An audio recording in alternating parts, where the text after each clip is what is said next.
Hello, BookTube. I've neglected one aspect of new arrivals on this channel, which is stuff that comes through the mail slot or is left on the porch here at Hyde Cottage. So I thought we'd go through some of those. We'll do uh, half of the video in books that have already been opened, but that I don't think you've seen. We'll talk about them a bit. I'll describe them to you. And then we'll open some mail together, which is always fun. So what are we going to start with here? We'll start with the already opened books. And the first one is a treat. It comes out in early December. It comes out on December 6th. So good luck to it getting any kind of reviews, but I will hope to write about it. I hope that it's one of the last books that I write about in 2022. This is by A.E. Stallings, and it is called This Afterlife. I don't want to block the bean, but she is... Oh no, goodness gracious, oh no, well that would block her face, wouldn't it? Alright, well we'll do this, that way we get the best of both worlds. uh, let's see here, and this is a collection of poetry. It's a slim volume of poetry, but you won't notice any of the usual teasing in my voice, because I love this poet. I was also a great translator. Along the... Oh God, help us. Okay, well, I might love the poet, but as I've expressed many times on this channel, I do not like the patois of the cell sheet for modern poetry, and this is just too bad to read. Uh, uh, okay, Villanelle's nonce stanzas, Cecinas, Aganip. Are you going to do anything other than jargon? Anything at all? Let's take a stab at this here. It's only fitting that this poetry of the in-between be peopled with shapeshifters, characters, and concepts that morph into with the passage of time or the turn of a page. Persephone, first encountered as a trembling bride, reappears as a worldly wise barfly, while death, slipping the skin of a murdered rabbit, resurfaces in the tidy plots of a working cemetery. Bouts of insomnia, search for a child's lost toy, an ill-fated meeting between cast iron and soap. In the mytho-domestic landscape of this afterlife, even the mundane hums with otherworldly significance. See what I mean? The cell sheets for these things can't ever do anything. What can you do? In a way, it's almost reassuring for me. Because if you could do that with poetry, even wretched modern poetry, something would be wrong with it, really wrong with it. But I bet there's a lot in here that I'm going to like. This is an author I tend to like. So we got the cover there. This Afterlife by A.E. Stallings. So that's the first one that's open. Then the next one is, who have we got here? The folks at Other Press sent this. This is by Kirsty Bell, and it is called The Undercurrents, a story of Berlin. This is going to be a paperback original, like all of Other Press books are. So this is what you're going to get. It's going to be... okay, all right. Well, it's going to be a paperback original, which is good news because hardcovers are so ostentatious and wasteful. That's the good news. The bad news is the price. It's going to be $28, which is ridiculous. That is highway daylight robbery. so it's going to be up to you what you want to do with that. And this is by art critic, Warhol Foundation grant winner, and advisor at the Amsterdam Art Museum, Kirsty Bell. And it's a dazzling work of biography, memoir, and cultural criticism told from a precise vantage point. A stately 19th century house on Berlin's Landwehr Canal, site at the center of the great historical changes, but also smaller domestic ones. The author's house on the banks of the canal serve as the vantage point through which Berlin's history unfolds. Rather than military men and monuments, Bell is drawn to wastelands, the swampy undercurrents, and the fate of women in the city's past. As she delicately weaves... Sorry, it's a small grammatical error there that's bothering me. It should be rather than to military men and monuments, Bell is drawn to. Otherwise, rather than military men and monuments, Bell is drawn to wastelands means that if it weren't Bell, it would be the military men and the monuments who were drawn to the wastelands, the swampy undercurrents. Never mind. Never mind. As she delicately weaves her own story with those of the previous inhabitants of her building, the personal and the historical become uniquely intertwined in this close reading of the city. Okay. Well, that sounds interesting. Am I supposed to know who Kirsty Bell is? Do I know? A British-American writer and art critic based in Berlin. She's published widely in magazines and journals. She was awarded the Warhol Foundation grant for her book, The Artist's House, and her essays appeared in more than 70 publications, 70 exhibit catalogs. Wow. Okay, so she's hooked in, as the kids say, to the art world. Great. Fantastic. There is, in my opinion, absolutely no chance. In other words, not one chance, not 1% or 5%, but 0% chance that this is going to end up being a close reading of the city of Berlin. I think this is instead going to be a close reading of what her apartment is like in Berlin. So, in other words, pretty much straight up autofiction or straight up autobiography. But from a writer who clearly knows the art world in and out, it sounds fascinating. I love sort of mixtures like this. People that do a kind of a weird, hard to categorize book like this, so perfectly willing to give it a try. This next one is not hard to categorize. It is biography, and yet I am slightly apprehensive. This comes out soon. Oh, good. Next week. This comes out in early September. And this is by Catherine Rundell. And do I dare to put it over here since the bean is currently preoccupied? It's by Catherine Rundell, and it's called Super Infinite, The Transformations of John Donne. It is a new hardcover biography of the great poet John Donne, which might make you think, well, surely that makes you rejoice. But let's see here. This is a seductive look at the life of John Donne, sometime religious outsider and social disaster, sometimes celebrity preacher and establishment darling. Donne was incapable of being just one thing. He was a scholar of law, a sea adventurer, a priest, a member of parliament, and perhaps the greatest love poet in the history of the English language. He converted from Catholicism to Protestantism, was imprisoned for marrying a 16-year-old girl without her father's consent, struggled to feed a family of 10 children, and was often ill and in pain.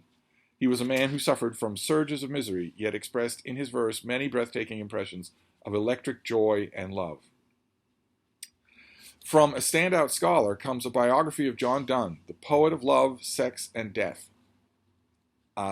In this book, the author embarks on a fleet-footed act of evangelism, showing us the many sides of Donne's extraordinary life, his obsessions, his blazing words, and his tempestuous Elizabethan times, unveiling Donne as the most remarkable mind and as a lesson in living. Some of you may have detected a few what the kids call red flags, even in that description. But the description is not the book, right? The pub sheet is not the book. And I am going to fall on this thing. In fact, I'll read it this weekend, since it's coming right up. The reason I'm apprehensive is because of the author. So let's read a little bit about the author. Catherine Rundell is a fellow of All Souls College, Oxford, where she works on Renaissance literature. Her best-selling books for children have been translated to more than 30 languages and have won multiple awards. She's the author of a book for adults, Why You Should Read Children's Books Even Though You Are So Old and Wise.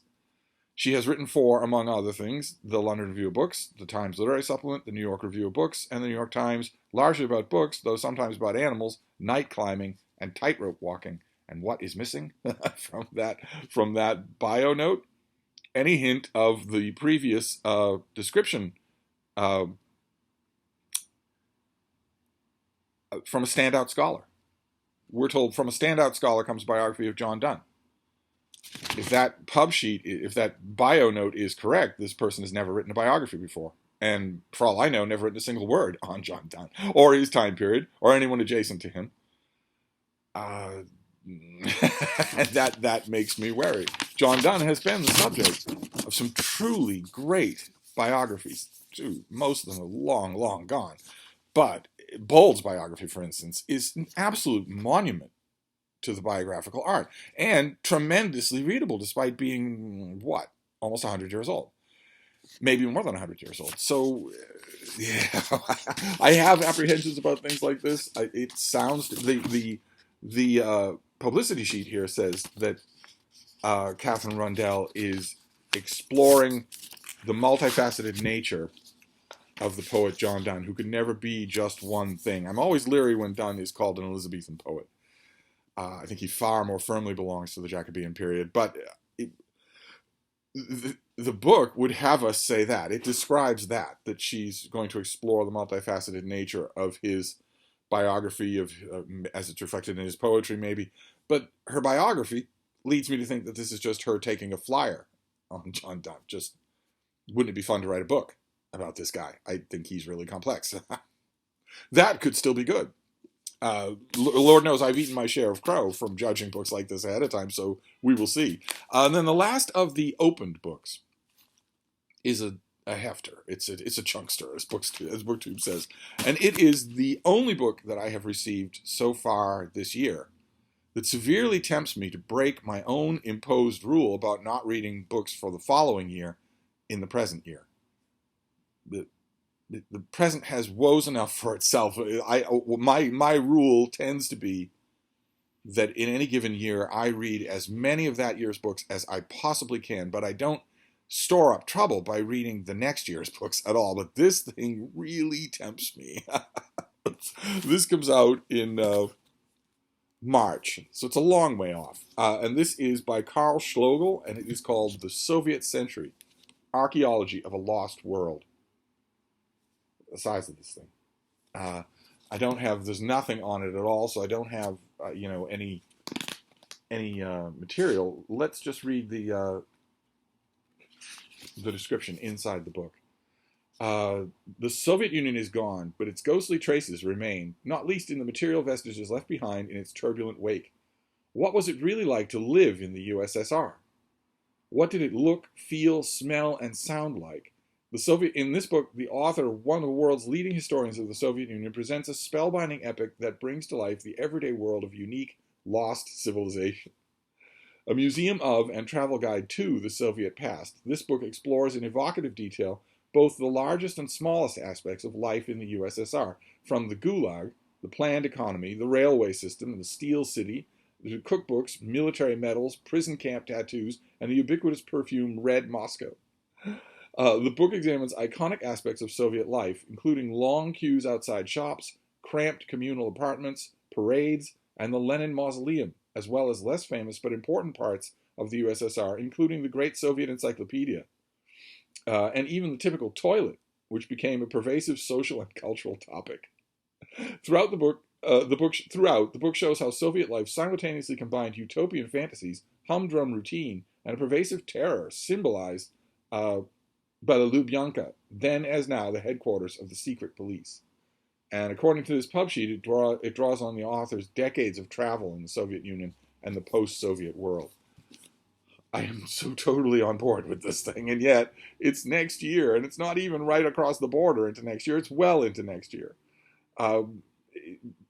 By March, we will have stopped with, we will have done with the 4 major headline-grabbing, long, protracted killer heat waves that Boston still has to have left in 2022. By March of 2023, we'll be on our second long, protracted, deadly, remorseless heat wave of 2023.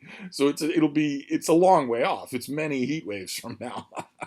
But I'm extra fascinated with this, not only because a big book that gives you room to move around, where the author is just unlimbering everything. It's obviously not just drawn on decades of research. It's obviously took a long time to write this thing.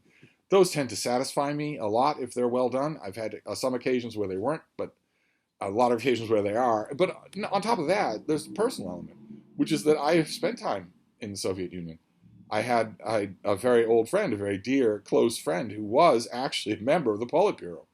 So a lot of the stuff that I imagine this book will deal with was not part of her world when I knew her.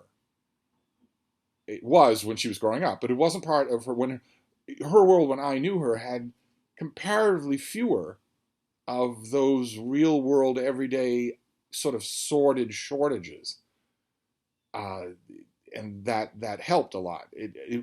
The closer you got to the ranks of the Politburo, the more your apartment building or your apartment itself might approximate something that a poor student would have, in Paris at the same time. The normal amenities would start to crop up at that rung of society, and so I saw plenty of the rest of the Soviet Union, but when it came time for me to relax, I relaxed in a relatively normal apartment and got to know that side of Soviet society. This is drawing me. It's calling to me, but I'm going to try to resist it, uh, because there's ever so much more to read. What are you doing back there? Huh? What are you doing? You're just sort of ominously sitting behind my head. All of your fans are listening. They're not listening. They're actually just watching you. Oh, Bane, you don't want to come down, do you? There's no room here. Oh, goodness gracious, you do. Here, let's... Oh, no, you can't stay there, baby. You got to just move on. Oh, no. Okay. All right. You can stay there if you want. She put herself in the exact wrong place for what I have planned, which is not only funny, but shocking, because she never does that. She senses right away what I want and don't want and just does it. Whereas I spent 15 years with a fat, gassy basset hound who liked nothing better than putting herself directly in the way of whatever it is that I wanted to do. So this is a little blast from the past. We'll try and work around you, baby girl. So now we'll do the package, and we'll see what we have here. Oh, goodness gracious. Okay. All right. Publishers told me about this, and we commiserated for a bit. This is by Sean Carroll, the physicist, Sean Carroll, and this is The Biggest Ideas in the Universe, Space, Time, and Motion. I don't have a sheet for this, but I think it comes out in early September. We can just read from the book.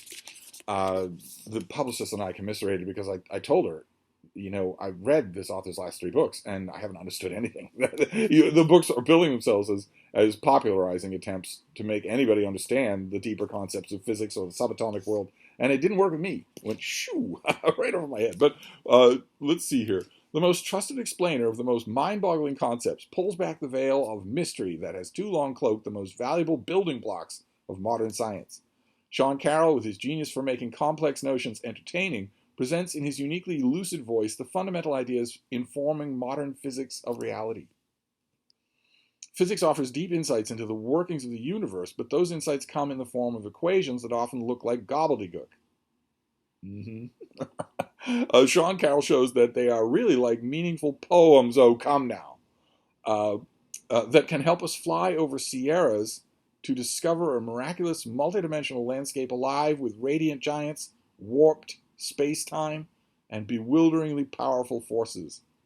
High school calculus is itself a centuries-old marvel as worthy of our gaze as the Mona Lisa. It's Algebra the Beautiful, all over again. And it may come as a surprise the extent to which all of our most cutting-edge ideas about black holes are built on the math calculus enables. It would come as a surprise. It just wouldn't be an interesting surprise. But we shall see. I don't have a date for this thing, but I am going to give it the old college try, as I always do. Because that Dust Jacket was right about one thing. I think it's probably wrong about how comprehensible this book makes any of these things. But it's right about one thing, which is that Sean Carroll is a terrific writer.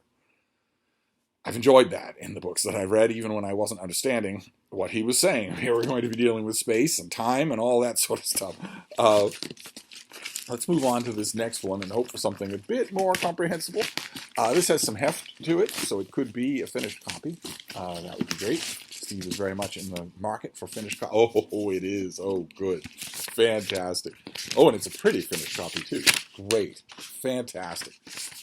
This is September release. Am I right about that? Yes, this is mid-September. We've already seen it on this channel, but I'll happily show you the finished copy. This is Act of Oblivion by Robert Harris in the finished copy with these these indented letters, just lovely thing there with blood spatters on the cover. In case you missed my description of this first one, I'll happily rehash it with you. This is a historical novel. This author writes historical novels. He is, in my opinion, one of the greatest historical novelists working today.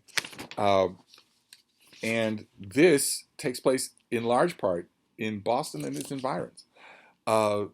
Let's see. So the best-selling author of The Fatherland, The Ghostwriter, Munich, Conclave, and 10 other unforgettable novels, many adapted into films, most recently Munich, starring Jeremy Irons in 2021. The one that's not mentioned there is Pompeii. I want to mention it myself because it's tremendously good. Pompeii, the novel, is tremendously good. His fans are eager for his next book, and they will not be disappointed with this one, a spellbinding historical thriller that brilliantly imagines one of the great forgotten manhunts in history, the search for two English renegades involved in the killing of King Charles I and the implacable foe on their trail through the wilds of 17th century New England. This is Harris's first novel set predominantly in America, and a chase like no other. It marries an urgent narrative with remarkable characters and an epic true story of religion, vengeance, and power, and the cost to those who wield it. I love the pussyfooting wording of the pub sheet, the men who were involved in the killing of King Charles I. The two men who were on the run here, a father and a son-in-law, signed their names to the death warrant. They weren't just involved. It's not like they were walking by and got some blood on them. They put their names on the death warrant to chop off the head of their anointed king.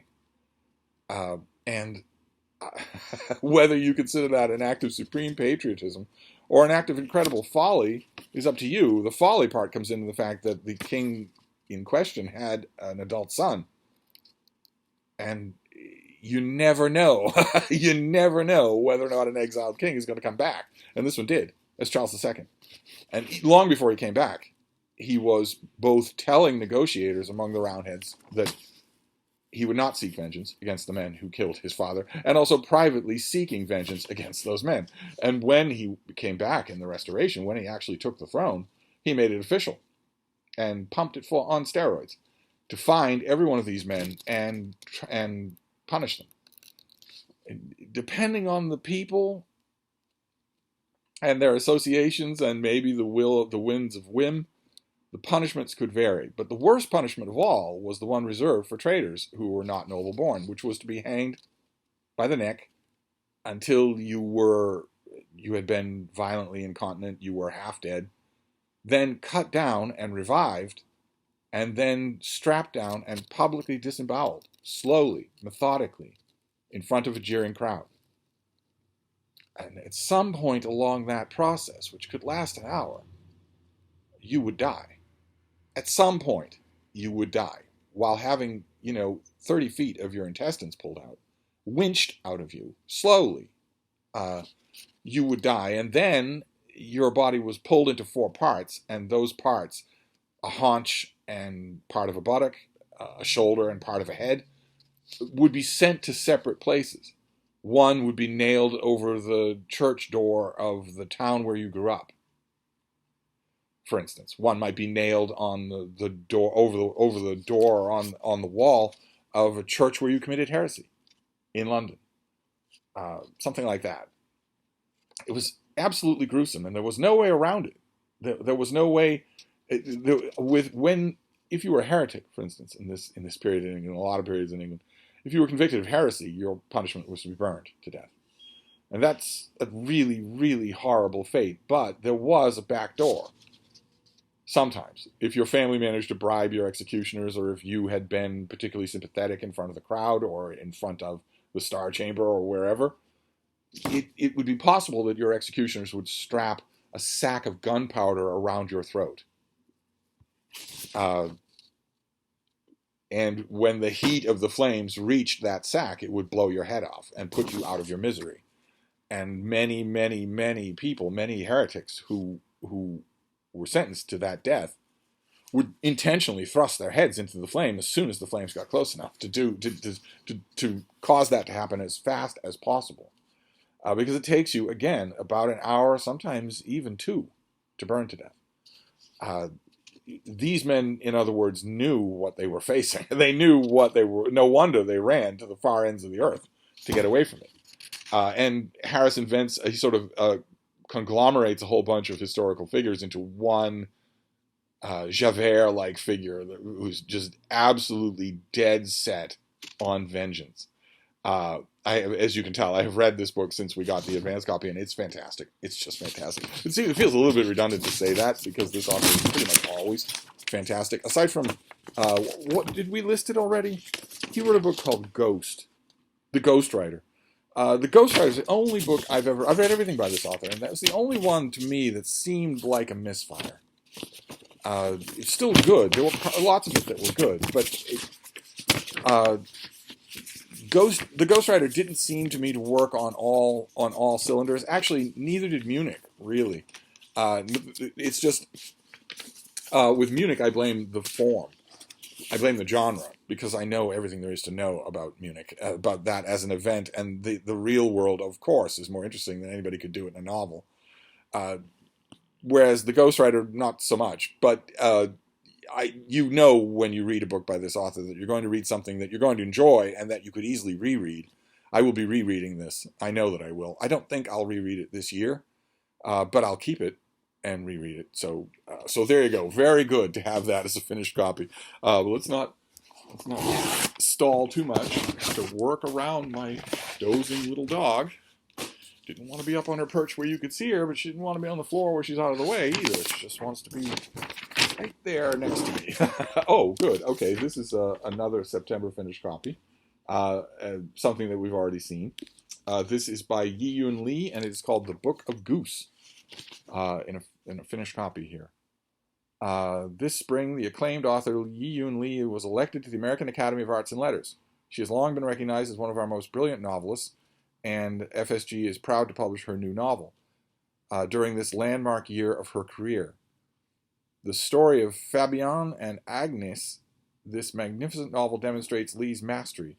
It is attuned to the depths of human feeling and to the mysteries that I can't worry about. As children in a war-ravaged backwater town, Fabienne and Agnes built a private world, invisible to everyone but themselves, until Fabienne, ruler of the little world, hatched the plan that would change everything, launching Agnes on an epic trajectory through fame, fortune, and terrible loss. Now Fabienne is dead, and Agnes receives the news in America, far from the French countryside where the two girls were raised. She is at last free to tell how, together, they wrote a book and presented Agnes as the author. An enfant terrible. The propulsive adventure places Agnes in the public eye. Well, I have an advanced copy of this thing. I think I have 2 advanced copies of this thing, and I haven't got to it. And this comes out at the end of September, so that goes much further up on the radar, but not necessarily tonight or this weekend. It's still a distance away, and it's contemporary fiction. So since it's contemporary fiction, my first question is: did Yi-Yun Lee grow up in the French countryside? Is there any imagination in the book? Is there any invention at all, or is it all just autofiction? If she didn't grow up in the French countryside, then I'm going to be very pleased. It's amazing that we've got such low bars now. Let's see what this next one is. Okay, this comes out in January, so I don't have to worry about this. This is from the folks at W.W. Norton, my favorite non-Penguin publisher, and it is called For Blood and Money: Billionaires, Biotech, and the Quest for a Blockbuster Drug. And this is by Nathan Vardy, who tells the little-known story of how an upstart biotechnology company created a 1 in a million cancer drug, and how the core team, denied their share of the profits, went and did it again. In this epic saga of money and science, veteran financial journalist Vardy explains how the invention of 2 of the biggest cancer drugs in history became, for their backers, 2 of the greatest Wall Street bets of all time. Where do life-saving medicines really come from? This is the quintessential saga of a golden era in drug development when big money, science, risk, and ruthlessness came together to produce a monumental medical breakthrough that has made a difference for patients. The narrative immerses readers in the recent explosion of biotech startups, where vivid characters navigate a world of corporate intrigue and ambiguous morality. For the scientists, doctors, and investors who risk everything to develop new life-saving treatments, the rewards can be measured in billions of dollars. For the suffering patients, the stakes are life and death. Okay, But what's the company? That had no details at all. It had no proper details at all. What's the company? I read a book uh, on a similar subject to this 30 years ago, Billion Dollar Molecule, about Vertex Pharmaceuticals. So billion dollar biotech startup companies are not new. Uh, but now I want to know what the company is here. Well, I guess I'll have to find out, and I won't. I won't be finding out uh, this year. So but for those of you who are interested in the subject, and all of you should be, because you're all biological organisms, and all of us are at the whim of big pharma and these biotech companies. All of us, your care is determined by this stuff. So it doesn't get any more personal or relevant to subject matter. I don't know this author's work. He's very young. He's a managing editor for MarketWatch and former senior editor at Forbes. I guess he's not that young. Maybe it's a flattering photo, or maybe he's a go-getter, a wunderkind. He writes about big money investors, hedge funds, private equity firms, and the intersection of Wall Street and biopharma.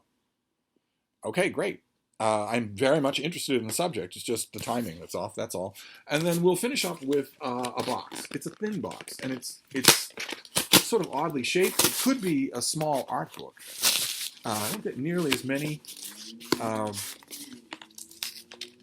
big art books as I would like. And then I always remind myself, well, you might like that, but you wouldn't do them the justice that they deserve. It's probably best that you don't get them, except in very rare instances where you love the artist so much that you will write about it at length. So what is this? Why is this so...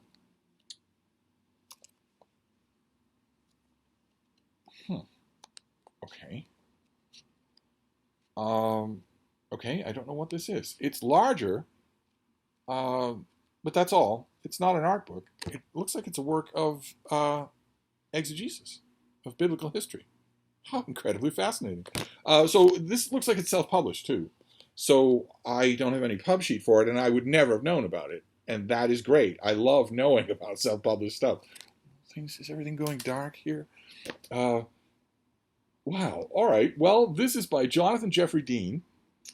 I don't have a sheet on it, so I don't know when it comes out, but a lot of you are going to want to be interested in this thing. And for all I know, it's really affordable. Certainly be, if it's self-published, it'd probably be in electronic form. This is called Salt and Light, The Complete Jesus. Very attractively done. It's a larger thing. It's a larger book because it's got a lot of artwork in it, and I guess the author maybe didn't want to cramp that. Are you going to do me Jonathan, are you going to do me the favor of having a quick summary anywhere on here? Well, there's something on the back here. Let's do this. What did Jesus do? What did Jesus say? Who was Jesus? Are the big superscript questions up there. Obviously, I am not going to try to cause trouble by saying, did Jesus exist? Salt and Light is the highly acclaimed and award-winning definitive statement concerning Jesus of Nazareth, history's most compelling figure. The single most important book about the historical Jesus in the last 30 years, more comprehensive than Josh McDowell's Evidence That Demands a Verdict. Well, that wouldn't be hard, now would it? Josh McDowell's Evidence That Demands a Verdict is a huge bestseller still today, and it is... You lawyers out there would be jumping out of your seats on every page saying, objection, leading the witness, objection, facts not in evidence, objection, objection, objection. It is a best-selling book. There's a copy in every house in the Bible Belt, but it is unbelievably dishonest. So here's hoping that Salt and Light, is aspiring to the sales record of Evidence That Demands a Witness rather than Evidence That Demands a Verdict, rather than its methods. Here's hoping. And more powerful than C.S. Lewis's Mere Christianity. Who wrote this? Usually the back of a book when it's self-published, like it's the author himself who wrote it. Are you actually saying? Is Jonathan Jeffrey Dean trying to say that he's written a book that's better than Mere Christianity? Let's hope it's a friend that wrote it. However, even today, there is still general confusion surrounding Jesus. Okay. Was Jesus God? You have no evidence for God. The question is nonsensical. Did Jesus even exist? That's a very good question. It leads to a lot of fascinating discoveries. Are you a mythicist? When you look at the subject, are you inclined to think That this is all mythology? That there wasn't ever actually a person? Or are you more in the middle camp of the semi-mythicists who say, well, if there was a person, if there was, a Judean preacher, and maybe a wonder worker of some kind or other, a charismatic figure, he still wouldn't bear any resemblance to the figure that was then made out of him. Or do you say, go all the way in the other direction to, again, the American Bible Belt and say that the Gospels of Matthew, Mark, Luke, and John were written by people who knew Jesus and took down stenography? It's a wide open question for investigation. I think it's fascinating. I love it in the way that I love, any other historical whodunit, like the assassination of John F. Kennedy or something like that. Not necessarily because I want to ascribe to any one theory or another, but because in order to get involved, you have to practice the methods of historical inquiry, either poorly or well. And that's always fascinating to see, just always. But we've got more questions here. Did he rise from the dead? Okay, you didn't capitalize he. Catholic schoolboy in me is howling at that. But there are no records. Even the Gospels don't have a record of that. They weren't around when it happened. And no one else has ever risen from the dead except figures from mythologies, which freights the question in one direction instead of the other. What are we to make of the miracles? Miracles happen today. Charismatic preachers in packed auditoriums will gesture at one part of the auditorium. Everybody will fall over their chairs, and everybody will claim that their arthritis feels much better. Until next week, when it's back, and they're back at line at the pharmacy with their Medicaid card, and that preacher is gone. He's 3 towns over. Is he Peter's Jesus or Paul's Christ or both? How fascinating. Let's hope he's not Paul's. Is there evidence for Jesus outside the Bible? Not a stitch of it. Should we still believe? And if so, believe what? Your belief will be an intensely internal and intensely personal thing, but it won't have anything to do with the rest of these things. Good God. Good God. What does that mean? What are we to make of the miracles? So you believe in them fervently, and then what? A first century papyrus turns up in a desert in Judea that says, yeah, there weren't any miracles. And what happens to your faith then? If it's based on old parchments. Anyway, Salt and Light does not shy away. Oh, okay. Yeah, I always note things in self-published books. At the top, when Salt and Light is mentioned, the title of the book is properly italicized. In the second paragraph, it's not. It's just the kind of little but attention-catching mistake that self-published books are still prone to. Why when I talk to self-published authors, I always say, put this through a meat grinder. Not just yourself, and not just your beta readers, but strangers. Pay good money to hire strangers to go over this thing and implement everything they say. And maybe, if you have the time and the money, hire then a second stranger to go over the work of the first one. That's a tiny little thing. I perfectly admit that, but you notice it. It would never happen in a mainstream book. Anyway, Salt and Light does not shy away from addressing these and other tough questions.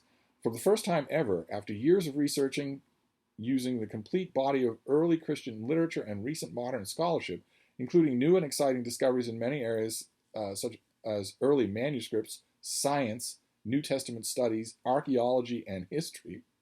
Oh, okay. The real Jesus emerges. For the first time ever? I mean, Jonathan Jeffrey Dean, are you trying to tell your readers that there's been no research into Jesus before you wrote this book? Or is it your conclusions that you're touting? Dean offers an eminently readable yet powerful portrait of the authentic Jesus, full of astonishing facts for both believers and skeptics alike. So come along for an utterly fascinating journey and meet the historical Jesus, learn about his mission, and discover his teaching. Okay, well, I really doubt that I'm going to see much in here that I haven't already encountered. Books like this tend to show you pictures of the tomb, the empty tomb, or the upper room, or anything like that. There's no historical or archaeological evidence for any of that stuff. It's all tourist attractions. The very room where a particular meal was had, ridiculous. We can't do that for Julius Caesar. You can't do that for an itinerant preacher in Judea. in the wilderland. And in terms of literature, these kinds of books, I don't know about this book. I'm hoping that this book takes a higher road. It's a rarer traveled road. Usually, books like this will haul out the testimonial Flavium, an interpolated forgery in Josephus, or vague mentions of a cult that are in Tacitus or that are in Pliny, or church traditions that were codified by the church fathers hundreds of years later and then just promulgated into the literature. That doesn't work. You can't do that. You can't cite church legend to verify church fact. The church has been actively involved in scrubbing the facts and building the legend for 2,000 years. So that is not testimony. That is not evidence. You have to just rule that out completely. You have to go to the people who either didn't know what Christianity was or hated it. And when you go there, you find nothing. Literally nothing. So I don't know. I mean, the back of the book promises new discoveries. I think I would know about them. But who is Jonathan Jeffrey Dean? A New Testament scholar, researcher, award-winning author, political leader, and thought leader. Political leader is dodgy. That's dodgy. I hope this book is his reaction to Jesus. He is a partner in an investment advisory firm and lives in Nova Scotia with his wife and new puppy Sprout. Okay, great. All right, fantastic. Well, I don't exactly know why I'm getting this. If Jonathan Jeffrey Dean, if you're watching this video and you actually contacted me, I've just forgotten. That's all. Very sorry about that. But this is I mean, aside from tiny little things, the title of the book is in italics in the back once and non-italics again. In the bio note, advisory firm has no space between advisory and firm. Tiny little things like that you really need to hire somebody to fix. And I don't know if that means that that they'll be throughout this book, but the book is really well done. Look at how lovely these things are. You've got the inscriptions there. You've got the full color photography all throughout. I think I caught a map as well, maybe more than one map. Also flowcharts. There we go. That is a flowchart designed to illustrate the relationship in content between the various Gospels. Yes. Okay. Calling it triple tradition, double tradition, unique to Matthew, unique to Luke. Interesting. Very interesting. So I don't have a date on this thing. I'm assuming that this is out already. I'm going to read it tonight. And if you are interested in the subject, this is a pretty thing. I mean, this is a very well done thing. Great. It even has footnotes. Good old-fashioned footnotes. How wonderful. Okay. Well, like I said, I know this subject really well. So I don't think I'm going to encounter anything in this book that I haven't already encountered. The whole question for me will be the level of honesty involved. I read a book on exactly this subject, these kinds of subjects, unearthing the real Jesus, just probably at the beginning of this year. And it was choked, and I mean choked from stem to stern with outright lies. Things that you are intending to preach to an uninformed audience that already believes and wants to think there's a factual subscription to what they believe. Not a book aimed at anyone else. A work of exhortation rather than investigation. That was just this year. And I was reading it thinking, well, okay, if you wrote this for your fellow totally uncritical, credulous Christians, then accidentally a copy got to me. But I can tell you from my reaction to this book that it won't work with anybody other than that narrow sliver of an audience. It won't work with any Christians who've actually looked into the subject. It won't work with atheists, and it won't work with any adherents of any other religion. Maybe that's beside the point. Maybe that's exactly why such books are written, and so the author already knows that. I don't know this author, but I'm going to give this thing a try tonight. I'll gobble it right down. So there you go. That is long digression on the Jesus book, of course. It's right up my alley. So we have Salt and Light, the complete Jesus. We have For Blood and Money, by Biotech companies, we have The Book of Goose, contemporary literary fiction. We have Act of Oblivion, a modern historical novel. We have The Biggest Ideas in the Universe, Sean Carroll once again trying to get me to understand basic physics. We have The Soviet Century, gigantic Megillah of a thing about what it was like to live in the Soviet Union, the lost civilization of the Soviet Union. We have Super Infinite, new biography of John Donne. We have The Undercurrents, a very personal story of Berlin. And we have This Afterlife by A.E. Stallings, a collection of poetry volume by a very good poet and a very good translator. So there you go. That is the mail. Sorry for the length of the video. I'm going to wrap this up before it goes any longer, and I'll be back. Thank you.